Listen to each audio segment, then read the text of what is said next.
Hello guys, the DB Grinder here, back at it again with another video, and this time I am here with... Valentin. I topped 64 at the YuWCQ with Mathmech Adventure. So before we get into it, I would like to give two shout-outs to uh, Etienne Pagan and Tom Matlin, who helped me build this deck.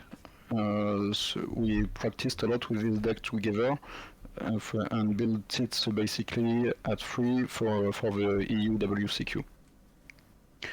Uh, for I chose this deck over any other deck because I felt like the Adventure engine was mandatory for the EUWCQ, and I chose to run Mathmech because it's a really strong one-card engine, and I felt like it had the least points of interruption against anything that I could face. And I also didn't want to play a deck that would lose two time rules. So the best card in the deck, Small World. It gives you access to Circular and to Enchantress. And sometimes you can search for Nibiru at the end of your combo if you didn't need it. So it's really good. Signet Mining, it gives you access to the best cybers in your deck. Circular, this card is crazy, it specials itself by sending a Mathmech as cost, and whenever a Mathmech is normal or special summon, it can search a spell or trap cards. Then you play Mathmech Extenders, 3 of each, addition and subtraction. They can be special from hand by targeting a monster and then giving it an attack boost or an attack loss. Also, most of this stuff locks you into cybers from the extra deck, but not from anything else, so it does not conflict with the Adventure engine. Sigma, it can be specialed from grave or from hand, but it's banished when it leaves the field. It does not matter because you use it as an excess material. It's the card that you are sending most of the time with Circular. Sometimes you can send a Diameter. This card is crazy. It's what gives you a negate. It makes the deck really ignorant to whatever can be thrown at you. Whenever you use it as an excess material, it gives to that excess monster normally negates that negates effects, not activations. And when it's normal summoned, you can special Cybers from the grave, but like most of the time, you don't need that part of its effects. 2 super factorial, it's like the Tri-Brigade Revolt of the deck. It's the only Mathmech cards that you play, so the only spell or trap cards that is played as a target for Circular, in the main deck at least. This card is absolutely crazy, you need 2 for the grand game. So that was it for the Mathmech engine. Then I was playing probably the best engine in the game, the Adventure package. So I went with 2 Rights and 2 Enchantress because it can be easily searched through Small World in this deck, and it's not what makes you win the game. What makes you win the game is really the Mathmech engine. It's really only there for the negate with Griffon, and most importantly for Dracoback. That card is absolutely crazy. It's an out to anything in the game, and this engine is absolutely crazy in a simplified game states, and the Mathmech engine really helps you to get to that point thanks to the X's from the extra deck. Laplacian, removing like 2 to 3 cards from the opponents plus the negates is really good to simplify the game state.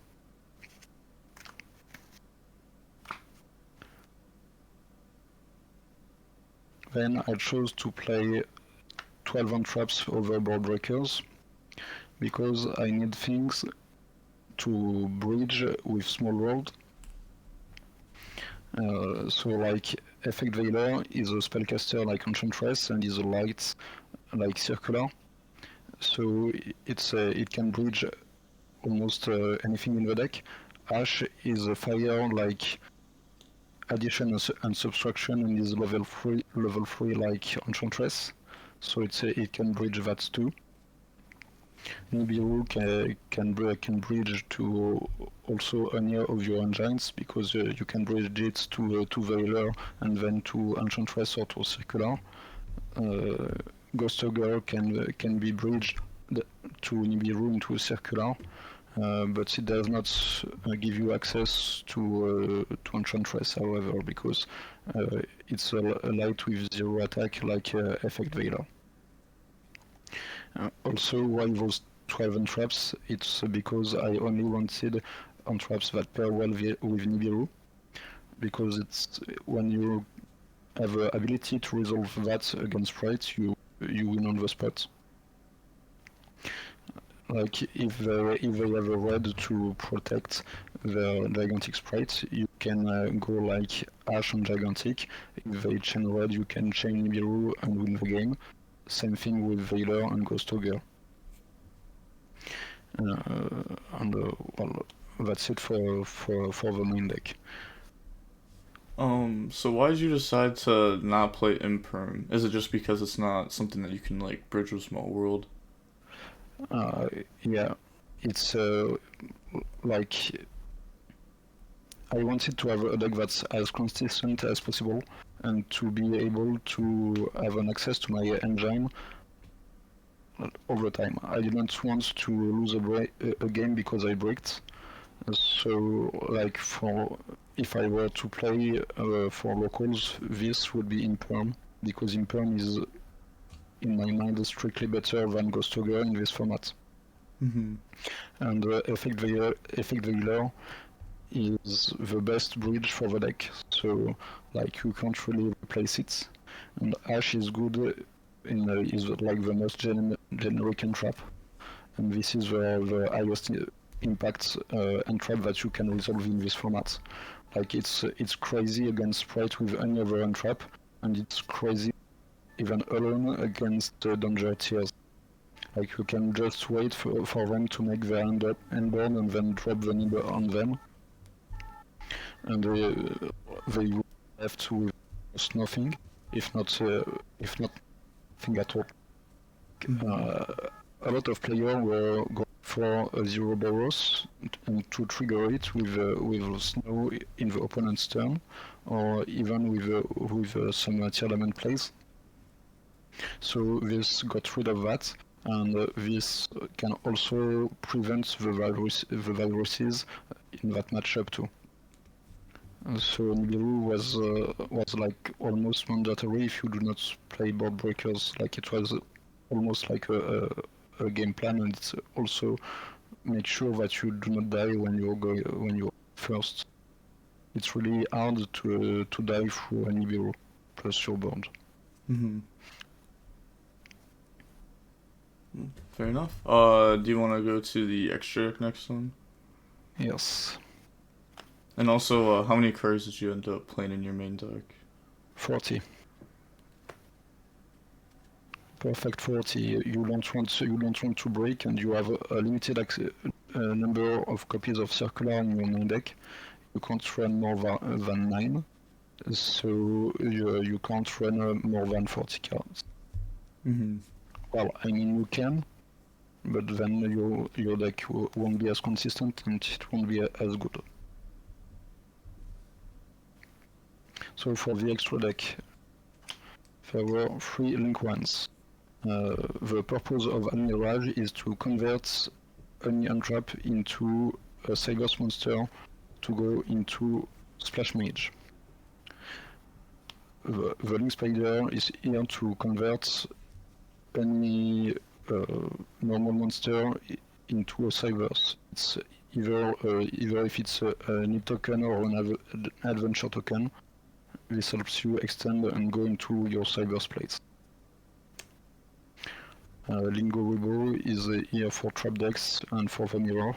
Like, if you put any cybers monster in the field, they have to use their use their super factorial here, because if they don't, you can just go into Lingo Rebel and negate it and go on with your day. 2 Splash Mage. This is the best card in the extra deck. This is extend. This is what lets you to your engine. I did not play Link Disciple or Link Devotee, so I always went for its soul when I was going first. So having the second one helps you decay afterwards. IP, it's only here to convert random monsters into Cybers monsters. I never use her effects to link summon during the opponent's turn, and sometimes going second, it's good to have link monsters that are not destructible by card effects, and that's it. It's all. You make this every game, you draw cards, it's good. The second insult, sometimes it helps to OTK. The OTK package. Arrival, you almost never make this game 1, you make this against Telements and Sprites when you have a good feeling about what they are playing. You make this if they are on blockers, because they have 2 easily commits to out it, so they always be able to out this card, but that's not the point. The point is just to make them waste their resources on this, and once they have managed to do that, you flip your super factorial and get rid of the rest of the cards that they have, and they just lose on the spot.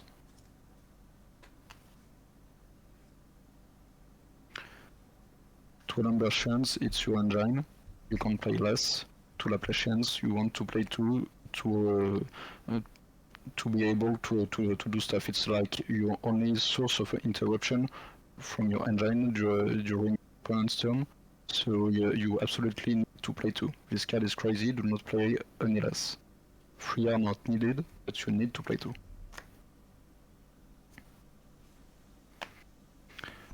Then onto the side deck. I played 4 more untraps.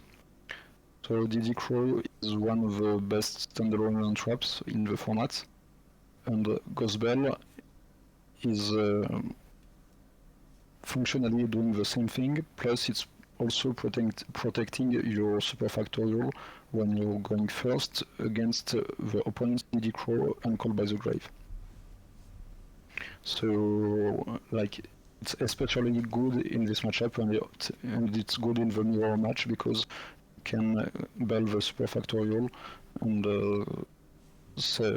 be safe with your plays. And it's better in the mirror match than Crow because they can't make an aberration with their super factorial if you bell them, but they can if you Crow them. Pancratops, like it beats over turret, then in the battle phase you can use its effects on health, and you baited basically the most of the sprite ball with it. You can play it if they are playing dupe frog, but like it's always a safe card to have. Induction, it's here for going first, and it's also searchable to mine. You can also always side it in against backrow decks.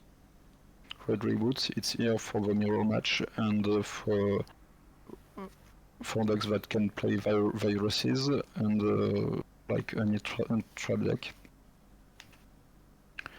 The best backrow removal in the game. This was for Flunderies. I did not want to lose for against this deck, and it's also good against back row decks. This was for Telements, but it's also good for back row decks, so you can't lose to them. Like Telements never ends on spell or traps negation, so if you have only one, they can have Avnis as a follow up, but like most of their board is gone, and you banished their resources. It puts you really far ahead, and this card should be banned alongside Red Reboots. Please do so, Konami.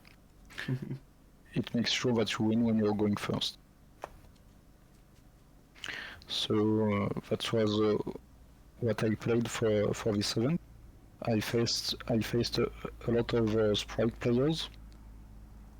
I toured 4 of them, and there was a single one of them that to which I dropped a game because going first he sided in Artifact Sanctum, so I wasn't able to play. I faced a single Full Wonderies player. I faced 2 mirror matches, and the rest of my games were against Telements. There was only one Telement that was on King of the Swamp and on the Shadow Step. All the rest of them were Danger Telements. Was there anything you'd change about your list after the weekend, or would you keep it all the same? I would change the IP for Pit Knights early. Mm-hmm. Because it's sometimes you have an hand that's full of extenders, and you could go like It's Soul plus Pit Knight early, and use that as an interruption to. It would be more like that for its arrows to have one more interruption against your opponents. So, and it would Pit Knight is also something that lets you convert any monster into cybers, so it would functionally be the same as IP. Alright, is there anything you want to say before we go ahead and hop off? No, that's it. Thank you. Alright, thank you for the deck profile. Congrats on the top at Euros. And with all that being said, the DB Grinder signing off. Peace.